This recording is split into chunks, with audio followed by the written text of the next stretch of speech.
Salam əziz səyahət sevənlər, əziz dostlar. Hər kəsi yeni bir vlogdan salamlayıram. Mən Volga Travel yenidən səyahətdə. Ümid edirəm maraqlı bir vlog alınacaq dostlar. İzləmədə qalın. Dostlar, hal-hazırda Moskvadayam. Moskva mərkəzi avtovağzal Şolkovska metrosunda yerləşir. Gəlib çıxmışam, indi avtovağzaldayam. Buradan yollanacağam Sankt-Peterburg şəhərinə. Mərkəzi avtovağzal Moskvada Şolkovska metrosunun düz yanında yerləşir. Buradan da gedəcəyi şəhərlərdir. Bu avtovağzaldan demək olar ki, çox şəhərlərə getmək mümkündür. Tam 6-cı mərtəbədə yerləşir. Bileti 1-ci mərtəbədə alırsınız. Çıxırsınız 6-cı mərtəbəyə. Biletin də qiyməti 1000 rubla aldım. Akşam reysi olduğu üçün ucuz oldu. Avtobusumuzda gəldi. Yola düşək. Saat 11'ə qalıb. Səhər hardasa 9'un yarısı Sankt-Peterburg'da olmalıyıq. Gəlib çıxdım Sankt-Peterburg şəhərinə. Avtovağzaldayam. Obvodnoy kanal səfirmən adlanır avtovağzal.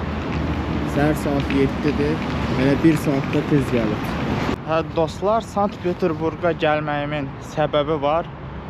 Buradan da yollanacağım Kronstadt şəhərinə. Hardasa avtobusla 1 saat 20 dəqiqəlik səhv eləmirəmsə məsafədir. Səhər saatları burada metro. İndi gedək metroya. Görüm çəkiliş apara bilsəm, çəkərəm. Burada Sankt-Peterburg metrosu.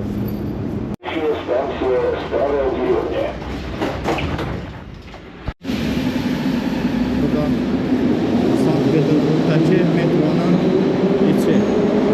Staraya Derevnya metrosunun çıxışı. Səhər saat 8'dir. Sankt-Peterburg şəhəri Rusiyanın başqa şəhərlərindən çox seçilir. Bura Avropaya daha yaxın olan şəhərlərdən biridir. Litva, Estoniya, Finlandiya. Buradan çox yaxındır. Sankt-Peterburg şəhərindən 200-300 kilometrdir Avropa şəhərlərinə. Rusiyanın ikinci ən böyük şəhərlərindən sayılır. İkinci şimal paytaxtı hesab olunur bu şəhər. Avtobusu tapdım. 101Y Express Kronstadt. Gedək çataq Kronstadta.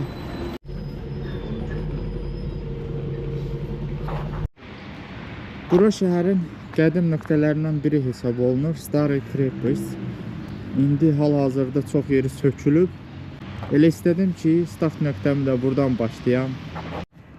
1703-cü ildə 1-ci Pyotr Rus imperiyasının gənc paytaxtını qorumaq üçün Kotlin adası yaxınlığında qala tikdirməyi əmr elədi və 1704-cü ildə şəhərin əsası qoyuldu.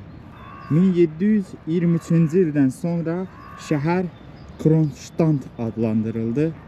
Sovetlər dönəmi vaxtı Kronstadt şəhəri tam qapalı bir şəhər olub, hərbi dəniz qüvvələrinə məxsus olub ta 1996-cı ilə qədər. 1996-cı ildə şəhər qapalı bir şəhər olmağını dayandırdı. Ruslar və xarici vətəndaşlar üçün giriş azad olundu.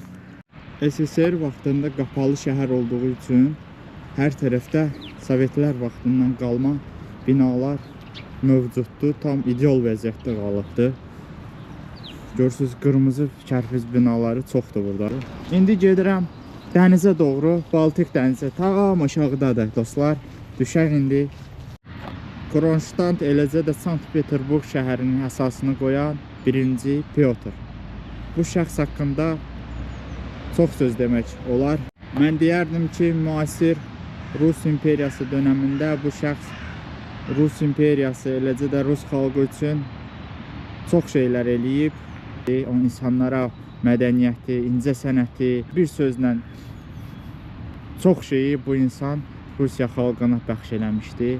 Hal-hazırda bu parkda 1-ci Pyotr adlanır. Soruşsaz ki, dəniz burada niyə donub? Bura körfəzdə yerləşdiyi üçün dəniz donur. Mən özüm də birinci dəfədir görürəm donmuş dəniz.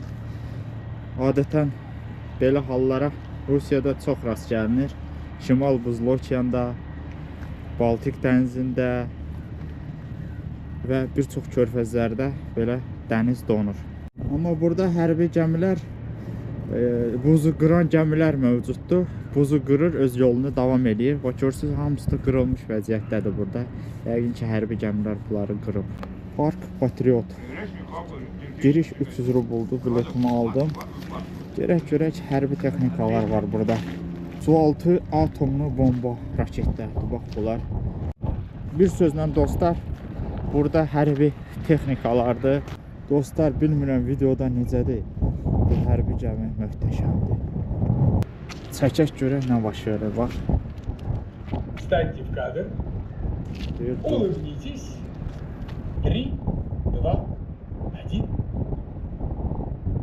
Снял. Şəkil çəkilir. Görsədəcəyini baxın. Неплохо, неплохо. Чтобы получить фотографию, следуйте предписанию. 200 rubuldur. Şəhərdə çoxlu sayda muzeylər var. Hər zevqə uyğun uşaqlara, böyüklərə, hərbi texnikalara aid onların birinə girdik.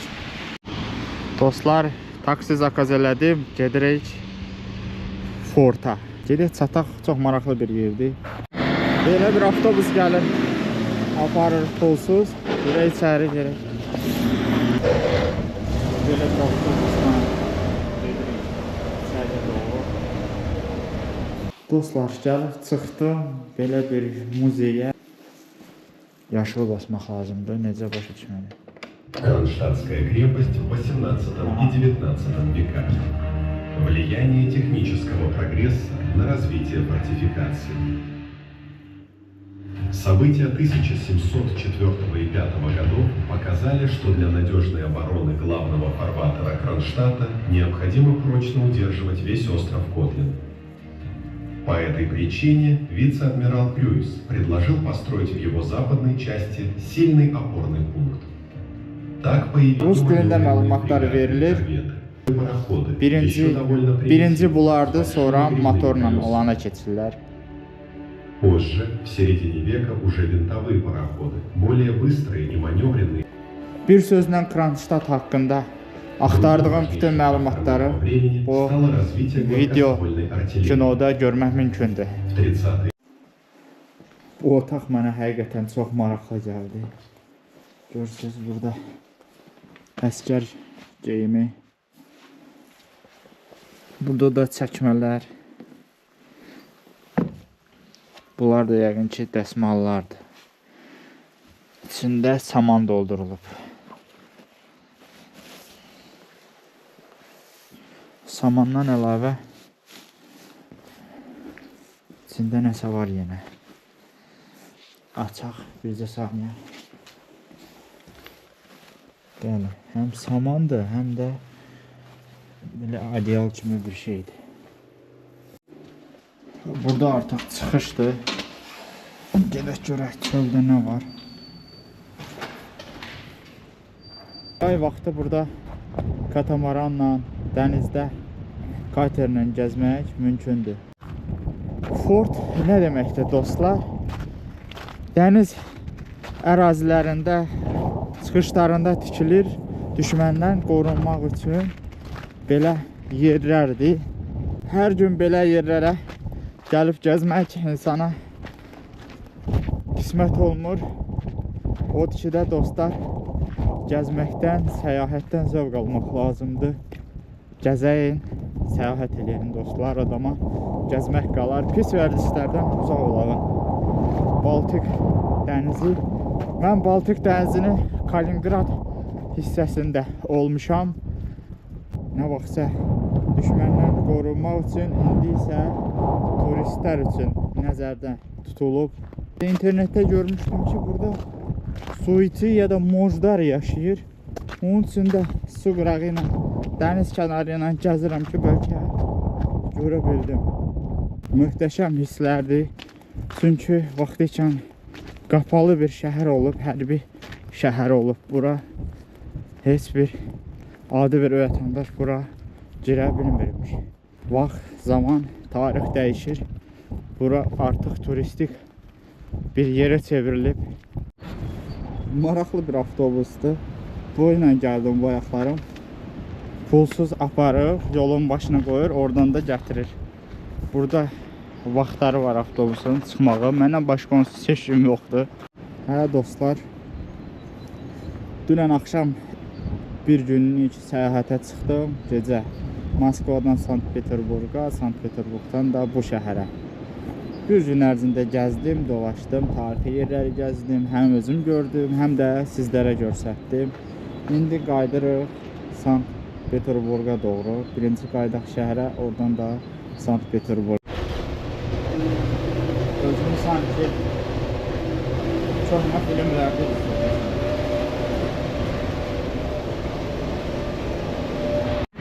Hə dostlar, gəlib çıxdım Sankt-Peterburqa.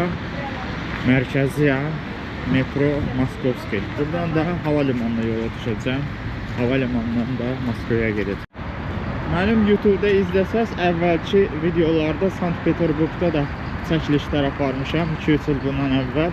Amma təzə videolar deyil. Səhv eləmirəmsə 22-ci il deyil.